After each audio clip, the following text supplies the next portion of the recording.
करायचा आहे। काला केव्हा होतो, कुठे होतो बघा, काला कुठेही होऊ शकत नाही। सांगितलं 84 लक्ष योनी आहेत, पण 83 लक्ष योनीमध्ये काला करण्याची योग्यता नाही, पात्रता नाही आणि अधिकार पण नाही।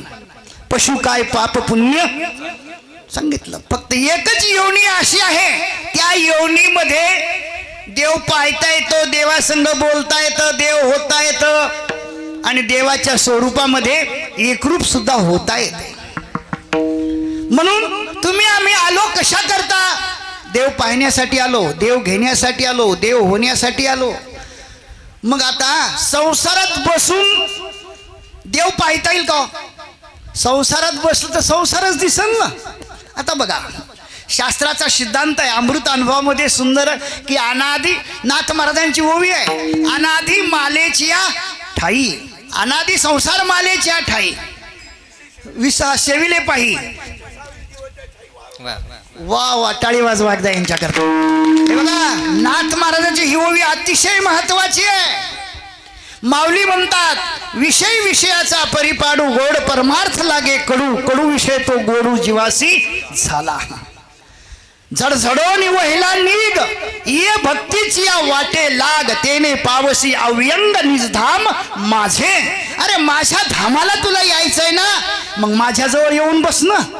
सासरवाडीत जाऊन बसून कुठं वारी होईल का? हा नाही ना। वारीला तुला नामदेवरायाच्या चरणाजवळच यावं लागेल। 10-5 साधू संतांची भेट होईल, त्याची दृष्टी तुझ्यावर पडेल आणि एखादा असा शब्द आमच्या राम भरोसे बाबांच्या मुखातला एखादा शब्द जरी कानावर पडला, अरे तुझ्या मनाचा अवस्था बदलल्याशिवाय राहणार नाही, एवढी ताकद संतांच्या होणे होय गांधी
एकदा महाराजा करता सर्वांनी।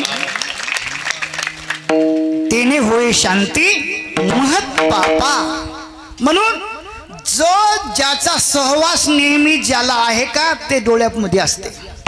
घराचा सहवास रोज आहे, परिवाराचा सहवास रोज आहे, शेताचा सहवास रोज आहे। ज्याचा सहवास नेहमी अखंड असते ते डोळ्यात बसते। देवाचा सहवास आहे का? ज्याला आहे त्याच्या डोळ्यात देव आहे। ज्या नाथ महाराजांना गाढवा देव दिसला का? देव सहवास देवाचा होता ना, त्यांना गाढव दिसलं का? आणि त्यांच्याबरोबर माझ्यासारखे दुसरे 10 जण होते। महाराज तुमच्याबरोबर मी येतो, तुमच्याबरोबर येतो। महाराज म्हणले चालवा, गेले घेऊन। आता ते पुढे होते नाथ महाराजाच्या। नाथ महाराज चालताना बोलावा विठ्ठल, पहावा विठ्ठल, करावा विठ्ठल, जीवे येणे सोशे मन झाली। त्यांच्या मनाला हाव भरली होती, देव कसा आपला होईल, संसार आपला होईल, त्यांनी कधीच प्रयत्न केला नाही। संत कधीच संसारी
जोराने टाळ्या वाजवून त्यांचं स्वागत करायचं. संसारी असावे आसोनी नसावे. नावेमध्ये पाणी असावं का नावेत पाणी असावं का पाण्यात नाव असावी. पाण्यात नाव असली पाहिजेत, पण नावच जर पाणी शिरलं तर नाव बुडाल्याशिवाय राहत नाही. म्हणून तुकोबाराय नामदेवराय तुम्हा आम्हाला सर्वांना सांगतात, बाबांनो हा देह मिळाला कशा करता मिळाला. देव पाहण्यासाठी, देव होण्यासाठी, देव घेण्यासाठी तुम्ही आम्ही आलो. देव घ्यायचं सोडलं आणि वावरच घ्यायला लागला. काय घ्यायला लागला. वावर घेतले. वावर आता वावर घेतले, घरदार घेतले आणि मरायच्या वेळेला तर वावर येते का. अरे ज्याच्या करता वावर घेतलं ते म्हणते कधी जाते ते जाऊ ही पिढा. मथारपणी पाहत मथारी अवस्थाच तशी आहे. सर्वायला वाटते ते सर्वजण म्हणतात म्हाताऱ्याचं पाहतच नाही हो, यायला करवत नाही, म्हणून ते तसे म्हणतात. म्हाताऱ्यानं लवकर आडपलं तर बरं होईल. म्हणलं खरोखर आहे, बरोबर आहे, आपण लवकर आडपलंच पाहिजे.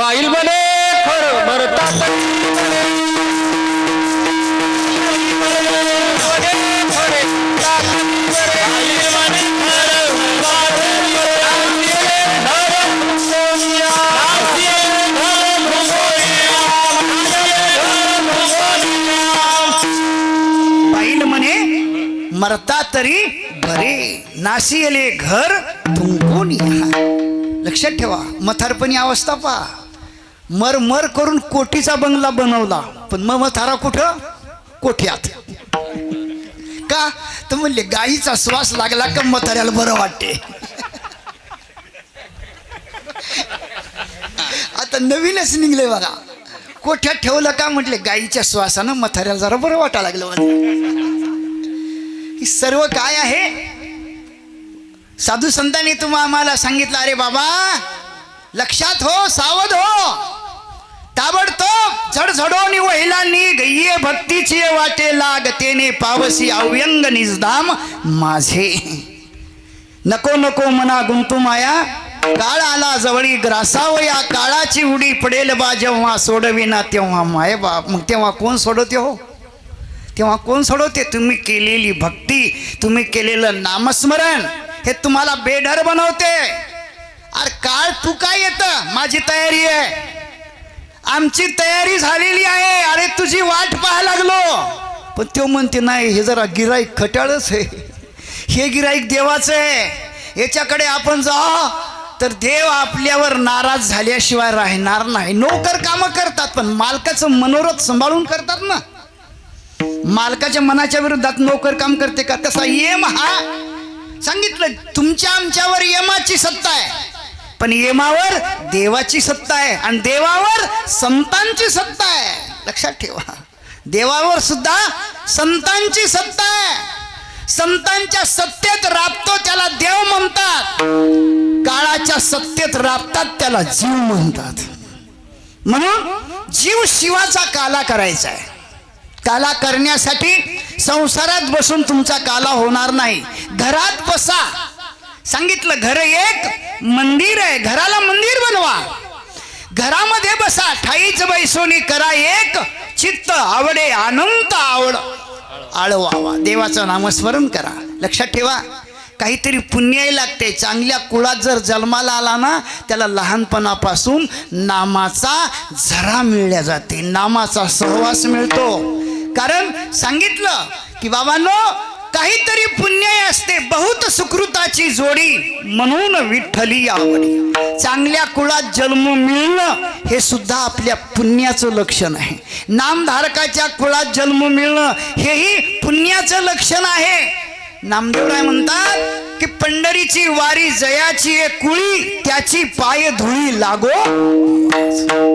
ज्या कुळामध्ये पंढरीची वारी आहे, नामदेवरायाची वारी आहे, त्या कुळातल्या कोण्याही व्यक्तीची माती जरी लागली, त्याची पाय धुळी लागो. मज देवा, त्याची पाय धुळी मला लागू द्या.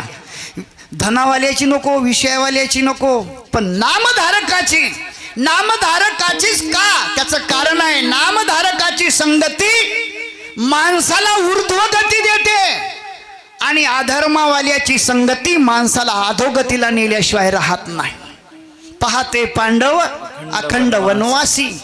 पांडवाच्या जीवनामध्ये दुःखाशिवाय काहीच नव्हतं, पण सहवास देवाचा होता, संगती देवाची होती. देवाची संगती असल्यामुळे पांडव देव रूप झाले होते. त्यांना चहूकडे दिसत देवाशिवाय काही दिसत नव्हतं. कहा अपगडारू. पांडवाच्या जीवनातून जर कृष्ण वजा केला तर पांडव जिवंत राहत नव्हते, एवढी त्यांची भक्ती देवावर होती. आणि कौरवाच्या जीवनात पहा ना, कौरवाच्या जीवनामध्ये विषय संपत्ती अधोगती का संगती. जशी संगती तशी गती, तशी स्थिती तशीच अवस्था आणि तसंच फळ. पांडवांना संगती कोणाची होती? देवाची होती. आणि कौरवांना संगती शकुनीची होती. शकुनीच्या संगतीमुळे कौरवाचा नाश झाला, काही करता आलं नाही. पांडव 5च होते, पण या 5 पांडवांनी देवाच्या शक्तीनं, देवाच्या संगतीनं सर्व जगावर सार्वभौम राज्य केलं. बघा, केवळ ही संगती. म्हणून काला करायचा आहे. काला करण्यासाठी तुम्ही संसारात अवश्य राहा. संसार वाईट नाही, पण संसाराची आसक्ती खूप वाईट आहे. आता सांगितलं 51 म्हणजे वानप्रस्थ आश्रम. 51 पर्यंत तुम्ही काहीच करू नका, वारीला जाऊ नका, काही नका, कारण जे कर्म तुम्हाला देवानी दिलं ते पार पाडा. 51 म्हटलं का की बस 30 वर्षाचा मुलगा तुमचा होतो, घरात सून येते, मुलगा तुम्हाला म्हणतो दादा तुम्हाला काही कळत नाही. कळत नाही म्हटलं ना, मग आपण डोकंच घालू नाही. आपण सावध व्हायचं, गडा मला काही कळत नाही, तुला कळते ना तुझं तू बघ. आपण मस्त ज्ञानेश्वरी घ्याव, गाथा घ्याव, वाचत बसाव. महिलांनी सुद्धा घरात सून आली ना, घरात सून आल्यानंतर सासूने कधीच म्हणू नाही की बाई हे भांडे निघलेच नाही, तुला भाजी आलीच नाही. खरड भाजी केली तरी म्हणा माय माय माया सुनानं काय अमृतासारखी भाजी केली. भांडे खरकटे जरी असले तरी म्हणायचं माय काय सूर्यप्रकाशावानी भांडे निघलेत. तीच दुसऱ्या दिवशी काय म्हणते बाय माई माझ्या हातानं खरकटे भांडे राहिले तरी माझी सासूबाई म्हटली सूर्यासारखे निघले. आणि जर समजा निघलेच नाही म्हटले की दुसऱ्या दिवशी ती म्हणते आतेबाई माझ्या हातानं भांडे निघत नाहीत, एवढे धुवून घ्या बरं. अडकलो का नाही आपण? अडकलो का नाही? माऊली म्हणतात पुढीलाचे ओझे आपल्या माथा घेईजे मग का दाटीजे. माऊली म्हणतात, मी म्हणत नाही. पुढीलाचे ओझे. आता मुलगा आहे ना, सून करतोय ना, कशाला बस जसं करतील तसं करतील. कधी तोटा होईल, कधी नफा होईल, काय जे व्हायचं ते होईल. देवाची इच्छा आहे तसं झाल्याशिवाय राहणार नाही. म्हणून सावधगिरीनं संसार करायचा. कुठपर्यंत? 51 पर्यंत संसार करा, पण 51 नंतर तुम्ही देवदेवच करा. सांगितलं वानप्रस्थ आश्रमाचा नियम असा आहे की पती पत्नीनं बहीण भावासारखं राहायचं आणि अखंड देवाचं नामस्मरण करायचं. पण नातवंडावर लक्ष ठेवायचं बरं, नातवंड सांभाळायचे, कारण ते देवाचेच रूप आहेत ना. तुम्ही जर म्हणता सर्वा गटी रामदेहादेही एक, मग देवच आहे ना. कारण संसार हा परमार्थ हा देवापासून आला. संसार काय चोरापासून झाला का? हाई एका नाण्याचे 2 भाग आहेत, चित आणि पट. एका देहाचे 2 अंग आहेत, पाठीमागचं अंग आणि एक पुढचं अंग, 2 आहेत ना. म्हणून कोणाला सोडायचं नाही, याच्यात राहून आपला फायदा करून घ्यायचा. हे साधू संतांनी आम्हाला सांगितलं. कामामध्ये काम काही म्हणा राम राम. मग काला करायचा आहे. काला करण्यासाठी काला म्हणजे काय? 2 गोष्टी एकत्रित होणे याला काला म्हणतात. आत्मा आणि परमात्मा, हरिनामाचा खिचडी काला. हा काला करायचा. हा काला करण्यासाठी आम्हाला देवाजवळ बसावं लागेल. नामदेवराय देवाजवळ बसले म्हणून त्याचा परिणाम फिरविले देऊळ जगा माझी ख्याती. नामदेवाचं हातचं दूध देवाने पिलं, नामदेवाचं भोजन केलं. का? त्याचं कारण आहे नामदेवराय अखंड देवाजवळ बसले. आई वडिलाला वाटत होतं संसार करावा. जरी बाजारात गेले, वडिलांनी सांगितलं कपडे विकून या, कपडे विकून या म्हटल्यावर कपडे घेतले. बसल्यानंतर एक आल्यानंतर तो कसा म्हणते, महाराज कसे द्यायचे? ते म्हणले भाव तर काय वडिलांनी सांगितलं नाही. शेजारच्याला विचारलं काय भाव चाललाय? म्हटले चालले 20 रुपयाने एक, पण 20 रुपये. म्हटले पैसे नाहीत, उधार न्या. सर्व उधार देऊन टाकला. नामदेवराय 3 वाजताच घरी ना. नामदेवरायाची आई म्हणते नामा काय हुशार झाला, माझ्या मालकाला 9 वाजायचे तरी कपडे जशीच्या तसेच, नामा तर एकही कपडा घेऊन आला नाही. म्हटले सर्व कपडे हिकून आला. काय म्हटले विचारलं, नामा आई सर्व कपडे हिकून आलो, काही काळजी करायचं काम नाही. म्हटले पैसे? म्हटले उधार दिले. जामीनदार? म्हटले आणला ना. काय? दगडोबा. एवढा दगड होता ते घेऊन आले. दगडोबा होता, आले. दगडोबाला लपून ठेवलं. वडिलांना विचारलं, नामा अरे बाबा सर्व कपडे विकून आलो, पण कसे उधार? 8 दिवसाच्या मुदतीनं. 8 दिवसाच्या मुदतीनं म्हटल्यावर सकाळीच 8 दिवस झाले. विचारलं, नामा अरे आपले कपड्याचे पैसे घेऊन येईन बाबा. गेले. पैशाचे घेऊन ये म्हटल्याबरोबर तेवढ्यामध्ये नामदेवराय म्हटले जरा बाबा जातो. म्हटले साक्षीदार कुठे? म्हटले साक्षीदाराला पाहायला गेले. तो दगडोबा होता. नामदेवराय तिथं गेले, दामुशेटी पाठीमागं गेले तर तो दगडोबा चमचम चमकू लागला. चमचम चमकू लागला का? ते सोन्याचा झाला. सोन्याचा झाल्यावर नामदेवराय म्हणले कोणाला सांगू नको, जे झालं ते जाऊ दे. बरं झालं तो चांगला त्याला. म्हटले त्या मालकाला काही भेटू नको. नाही म्हटले बाबा आपले पैसे दिल्यावर त्याला जबाबदारीनं हा वापस करायचा आहे म्हटले. शेवटी ते तिथं गेले. 8व्या दिवशी गेले. त्याला विचारलं, अरे तू मला जो काही साक्षीदार दिलेला आहे हे बघ ना. म्हटले तुझा तू घेऊन टाक. म्हटले बाबा मी तर दुसरा दिला आणि हे चमका लागला. अरे तूच दिला, मी कशाला काय करू? म्हटले मला काही करायची गरज नाही. काय उणे आम्हा विठोबाचे, देवाच्या पायामुळं मला काही कमी नाही. हे बघ तुझा तू घेऊन जा, पण माझे पैसे आणून दे. पैसे आणून दे म्हटल्यावर हे इकडं तिकडं फिरलं. शेठ सारखे 2-4 शेठ पाहिले, तेवढे पैसे जमा करून आणले आणि दिले.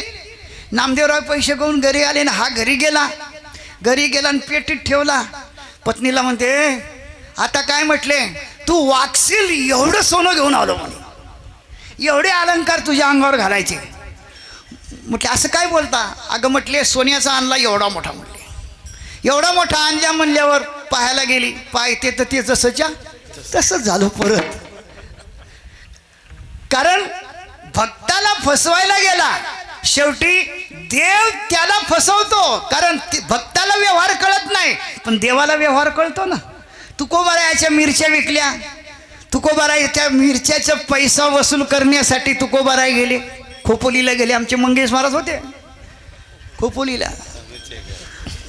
सर्व मंडळी आमचे विजू भाऊ वगैरे, आता सर्व आज जुनी मंडळी भेटले बघा. आमचे गिलोरीकर महाराज, सर्व मंडळी खरोखर. कारण या मंडळीनं मधुकरी मिळत नव्हती त्या काळात. फराळाला तर कधी पाहायलाच मिळत नव्हतं. दिवसभर कळकळ राहावं लागत होतं. अशा परिस्थितीमध्ये या सर्व मंडळींनी, आमचे रमेश महाराज असतील, विजू महाराज आहेत, सुरेश महाराज, आमची सर्व महाराज मंडळींनी खरोखर अतिशय चांगल्या प्रकारची माऊलीची सेवा केली. आणि माऊलींनी सुद्धा त्यांना मोठा गुण दिला.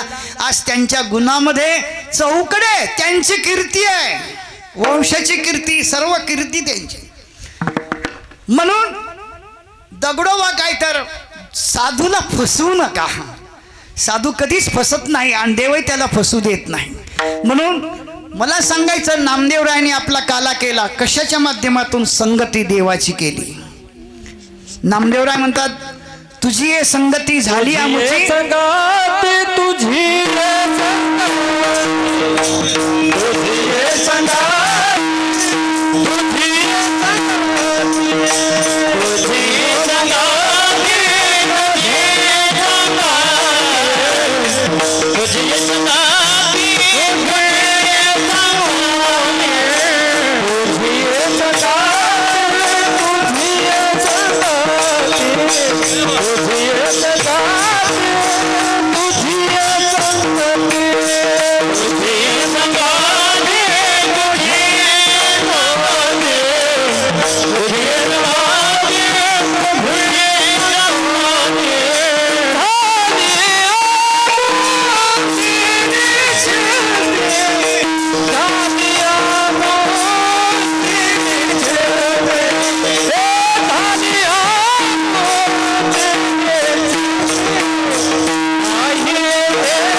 तुझे संगती झाली आमुची निश्चिंती. देवा आम्ही निश्चिंत झालो. आमची चिंता तुमच्या संगतीमुळं नाहीशी झाली. चिंता रहित जीवन आमचं बनल्या गेलं. देवाची संगती चिंता राहू देत नाही. उदाहरण घ्या, बिभीषण रावणाचा भाऊ होता. रावणाचा भाऊ होता तरी लंकेत तो राम राम म्हणत होता. सुंदरकांड तुम्ही जर वाचलं तर त्याच्यामध्ये तुम्हाला पाहायला मिळेल. बिभीषण लंका निश्चर निकर निवासी, यहाँ कहा सज्जन कर बासी, ऐसे तर्क करने कपी लगा, तोही समय बिभीषण जागा. बिभीषण जागा राम राम करू लागला. हनुमंतरायाला वाटलं की लंका निश्चर निकर निवासी, राक्षसाच्या नगरीत देवाचं नाम घेणारा देव भक्त असा कोण आहे. पाहिल्याबरोबर याच्या संग जर आपण बातचीत केली तर आपली हानी होणार नाही. शेवटी मला सांगायचं की आपणही नामचिंतन केलं पाहिजेतच. नामचिंतनाशिवाय तुमचा आमचा काला होणार नाही. नामचिंतन दररोज दिवस निघायचे, आज एक ओटी नामाची पडली पाहिजेत. आम्ही बाबाराव मामाकडे होतो. सकाळी 4 वाजतापासून त्यांचं भजन काकडा ही सवय लागली पाहिजे. पडले वळण इंद्रिये आणि मग राम राम म्हणता जाओ माझा, मग त्याचा प्राण तसा निघल ना. सवयच नाही लावली, वळणच नाही लावलं, कुपाटीच नाही लावले तर ढोरं घर शेतात शिरणारच आहेत. कारण काम, क्रोध, लोभ, दंभ, अहंकार हे एकदा का शिरले की त्याची माती केल्याशिवाय राहत ते यायच्या अगोदरच आपण कुपाटी लावून बसलं पाहिजे. त्याला पाहिजे की वा इथं काही आपलं चालत नाही. एम म्हणे कोणासी, दम म्हणे कोणासी दमवावे, तीर्थे म्हणते काय खावे, दोष ओखदाशी नाही. औषधाला तिथं काही नाही, दोषच नाही. नाहीशी होती दुःखे. सर्वाचं दुःख नाहीस करण्याचं काम भगवंताच्या नामामध्ये आहे. म्हणून भगवंताचं नाम जो घेतो त्याचा काला झाल्याशिवाय राहत नाही. नामदेवरायांनी अखंड देवाचं नामस्मरण केलं, देवाची संगती केली, त्याचा परिणाम नामदेवराय म्हणतात नाही देखील येते.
नाही देखील येते मिळे.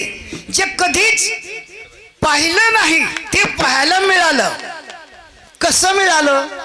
देवानी सांगितलं म्हणून मला जाण्याची वेळ आली. देवानी सांगितलं नामा तुला म्हटले देव ओळखण्यासाठी विसोबा खोचराकडे जावं लागेल. विसोबा खेचराकडे आले. विसोबा खेचराची अवस्था ब्रह्मानंदे लागली. टाळी कोण देहा ते सांभाळे. वास्तविक डोकं देवाच्या पिंडीवर असावं हा नियम आहे. पण नामदेवरायाच्या दृष्टीसमोर असं आलं डोकं बाजूला आहे आणि पाय देवाच्या पिंडीवर आहेत. नामदेवरायाने पाहिलं. देवाला कळलं नसेल का की ज्याच्याकडे मला पाठवलं देव पाहण्यासाठी देव दाखवण्यासाठी त्यांचे पाय देवाच्या डोक्यावर. देवाच्या डोक्यावर ज्यांचे पाय आहेत त्यांना देव कळला का? जर कळला असता तर देवाच्या डोक्यावर पाय ठेवले असते का? शंका निर्माण झाली. हळूच आवाज आला. उठी उठी प्राण्या आंधळाची काया. उठी उठी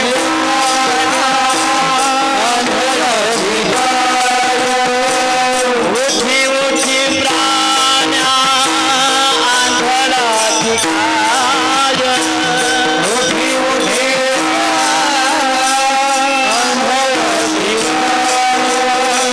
देवावरी पाय ठेविला. देवावरी पाय ठेविला. देवावरी पाय ठेविला. देवावरी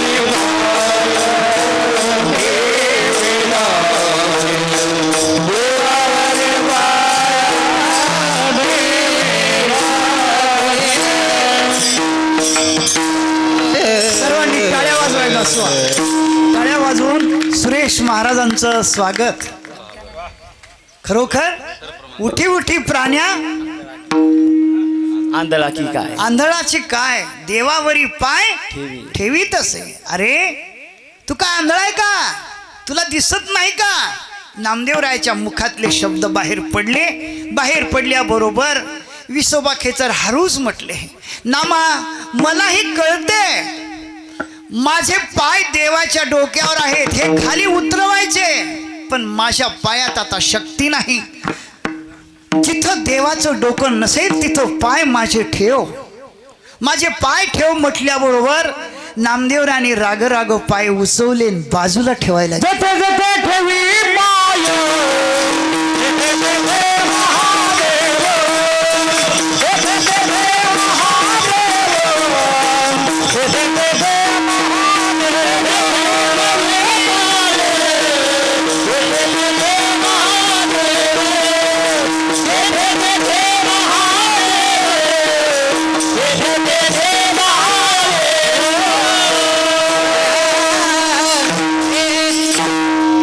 सर्वांनी टाळ्या वाजवा एकदा महाराज. जेथे जेथे ठेवी पाय तेथे तेथे महादेव. सुरुवातीला पाय उचलले ठेवलं तिथं पिंड झाली. चौकडून प्रदक्षिणा केली. जिथं जिथं पाय ठेवू लागले तिथं तिथं पिंड तयार होऊ लागली. शेवटी परत पहिल्या पिंडीचा नंबर आला तेव्हा नामदेवरायाला चटकन प्रकाश पडला.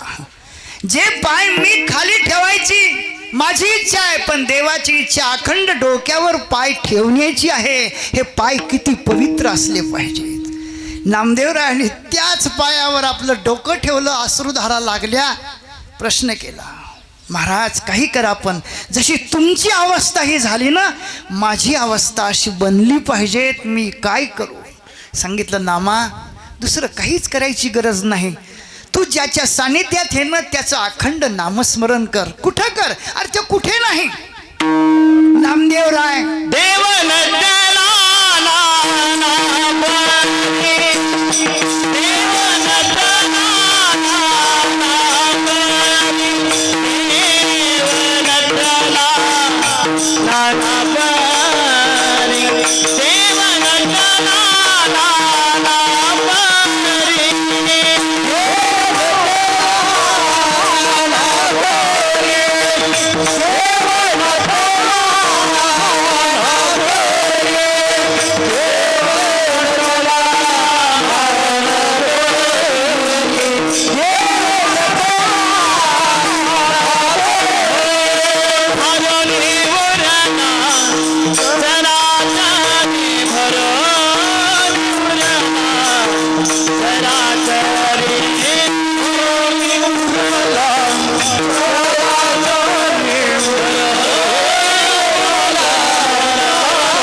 महाराजाकरता टाळ्या वाजवा.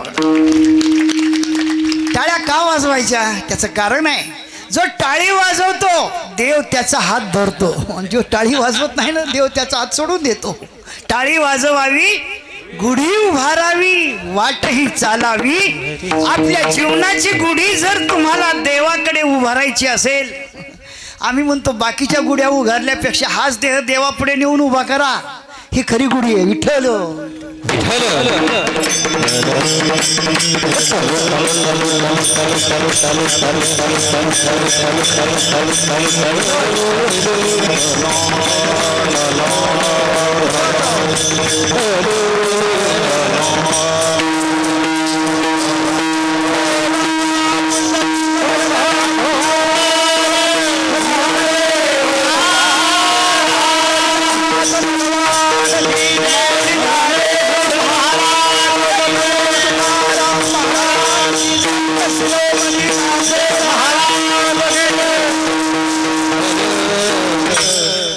नामदेवरायाला चमत्कार पाहायला मिळाला, नाही देखील येते मिळे. काय पाहिलं?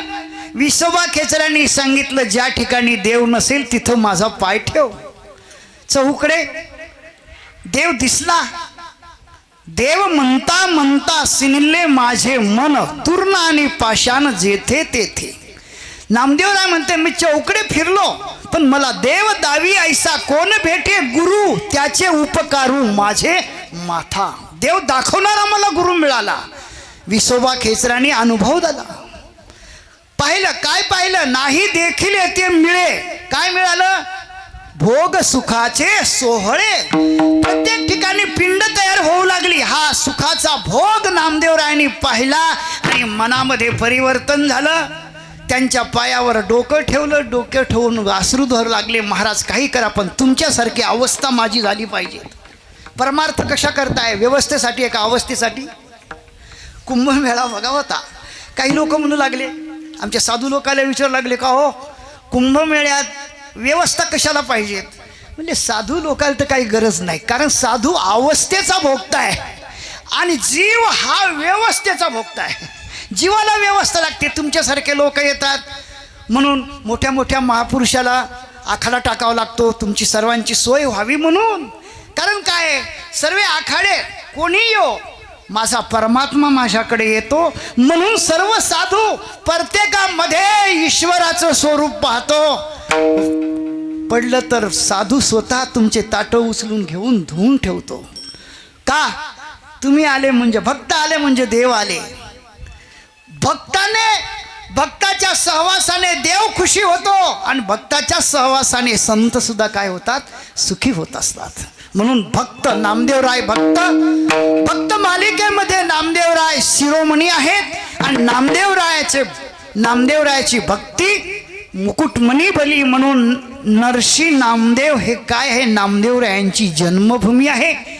आणि या जन्मभूमीची माती जरी आपल्याला लागली तरी आपल्या देहाची अवस्था बदलल्याशिवाय राहणार नाही. नाही देखील ते मिळे भोग सुखाचे सोहळे. सुखाचा भोग नामदेवरायाला विसोबा खेचरांनी दिला आणि नंतर नामदेवरायाच्या जीवनात परिणाम झाला, अनेक परिणाम झाले. नामदेव कीर्तन करी पुढे देव नाचे. देव प्रगट झाले, देव नाचू लागले. नामदेवरायाच्या सानिध्यामध्ये देवाला नामदेवराय जर दिसले नाही तर देवाच्या डोळ्याला बरं वाटत नव्हतं, कानाला बरं वाटत नव्हतं. नामदेवरायाची आवाज आला नाही तर कानाला बरं वाटत नव्हतं. नामदेवराय दिसले नाही तर देवालाही बरं वाटत नव्हतं. आपल्याला जर कोणी दिसलं तर म्हणतात, माय बरी बिया लवकर बियात गेली तर बरं होईल. का? असं वागा. ऐसी करनी कर चले, जब तुम जावे जगत में से लोग रोए तुम हसे. म्हणून कसं वागा? देवासारखं वागा, देवासारखं राहा. जो देवासारखं वागतो, देवासारखं राहतो, सर्वांमध्ये देव पाहतो, त्याचा काला झाल्याशिवाय राहत नाही. नामदेवरायांचा काला झाला, तुकोबरायांचा काला झाला, जनाबाईचा काला झाला. जनाबाईच्या गौऱ्यातून विठ्ठल विठ्ठल ध्वनी निघत होता.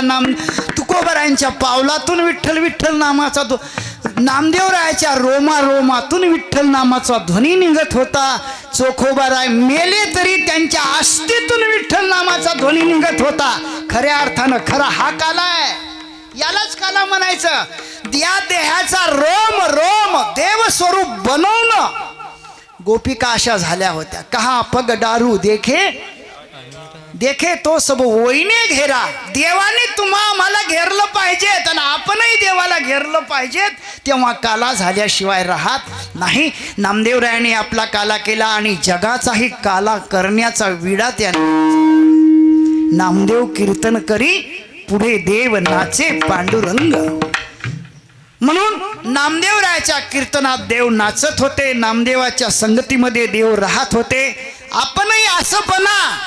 नामदेवरायांनी जे केलं ते जर आपण केलं तर नक्कीच आपल्याही जवळ देव येईल, देव बसल आणि आपणही देवाच्या स्वरूपामध्ये एकरूप झाल्याशिवाय राहणार नाही. एकदा संप्रदायपूर्वक पांडुरंगाचं भजन करायचं. विठोबा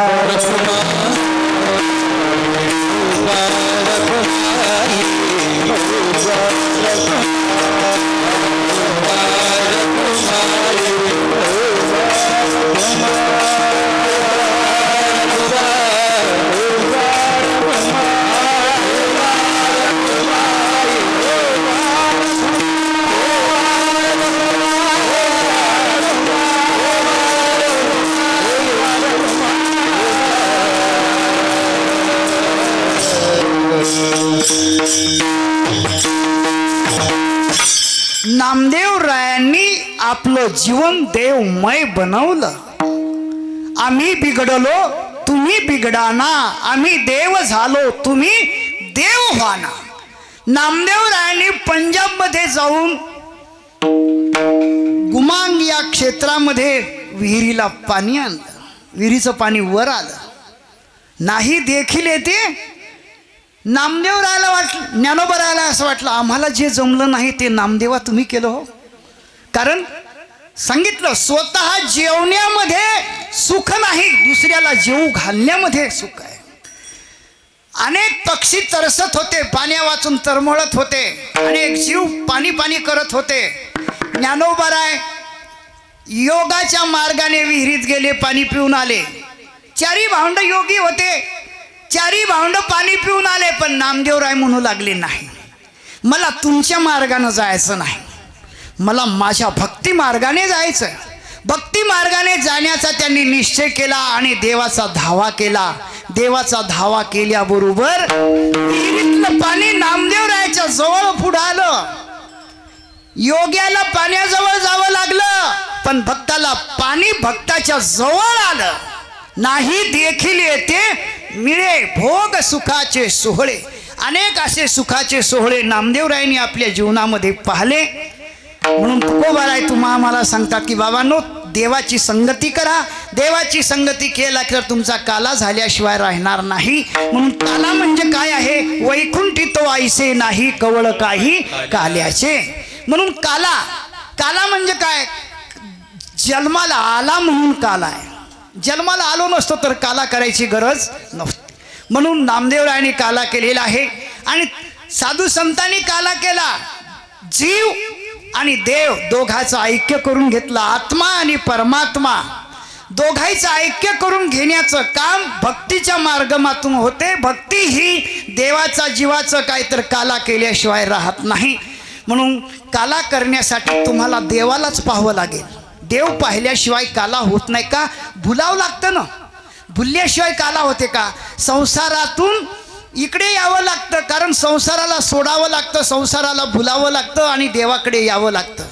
गवळणी भुलल्या, काय भुलल्या? याती कुळ माझे गेले हारपोनी श्रीरंगावाज. किती ओ शिकवाल मज वेळोवेळा मी तर या गोवळा रातली आहे. गवळणी भुलल्या, गोपाळ भुलले. का हो? देव पाहिल्याशिवाय जीव भुलत नाही. भुलवण्याची ताकद देवामध्ये आहे. सांगितलं कान्हया रे जग जेठी देई भेटी एक वेळा. देवाने भेट दिली, ज्या ज्या जीवाला देवाची भेट झाली ते ते भुलले. काय भुलले? याती कुळ माझे गेले हरपोनी श्रीरंगा वाचुनी. सर्व भुलले ते. मग काय ना, फक्त एकच श्रीरंगा वाचुनी आणून येणे. देवाशिवाय आम्ही काही मग ज्या गवळणी दही दूध जवळ आहे पण दही दूध म्हणत नव्हत्या, त्या म्हणत होत्या गोविंद घ्या कोणी, दामोदर घ्या गे, तव तव हासती मथुरेच्या गे.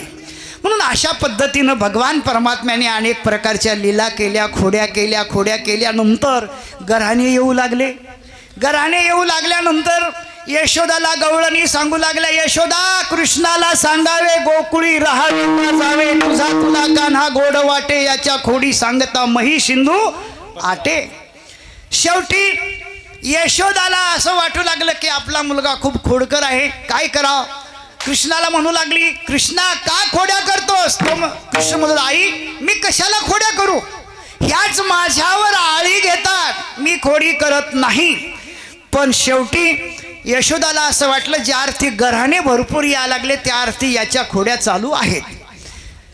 बरं गवळणी अशा होत्या, देवाला काहीतरी निमित्त करायच्या आणि खोडी करायला लावायच्या, कारण देवाच्या खोडीमध्ये गोडी आहे. तुम्ही आम्ही जर खोडी करायला गेलो तर बेड्या हातात बसतात. आपल्या जीवाची खोडी वेगळी आणि देवाची खोडी वेगळी. देवाने किती खोड्या केल्या त्याची लीला आहे, त्याची लीला आहे ती. कारण लीला मधुरम सर्वम मधुरम अखिलाधिपत्ये मधुरम मधुरम, त्याचं सर्व गोड आहे.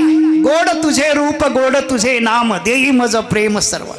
शेवटी खोड्या येऊ लागल्या. शेवटी यशोदाने सांगितलं, कृष्णा आजपासून तू गावात राहायचं. गाई गोपाळ सौंगडवना गा नंदाचा कान्हा. गाई राखू लागले, खेळ खेळल्यानंतर पेंड्या सुदामा बोबड्या म्हणू लागले, देवा खांदी भार पोटी भूक काय खेळा याचे सुख. देवानी सांगितलं चला वळू गाई बैसू जेऊ एके ठाई. चला म्हटले, आता तुम्ही म्हणताच ना काही हरकत नाही, चला वळू गाई बैसू जेऊ एके ठाई. बहु फिरलो वन वन पाय पिटी झाला सीम झाला. सर्वांनी गायी ओळत्या केल्या. गायी ओळत्या केल्यानंतर भगवंतानी सर्वांच्या शिदोऱ्या एकत्रित आल्या. माझी आहे तैशी पाहे नाही तरी तुका म्हणे हरी माझी कोणीच नव्हती घरी, नका करू दुरी पाया वेगळे. देवा जशी असेल तशी आमची आता सांभाळून घ्या, तुमच्या शिदोरीत आमची शिदोरी टाका, ती चांगली होईल. म्हणून भगवंतानी सर्वांच्या शिदोऱ्या एकत्रित केल्या आणि एकत्रित केल्यानंतर सर्वांना काहीतरी प्रसाद देण्या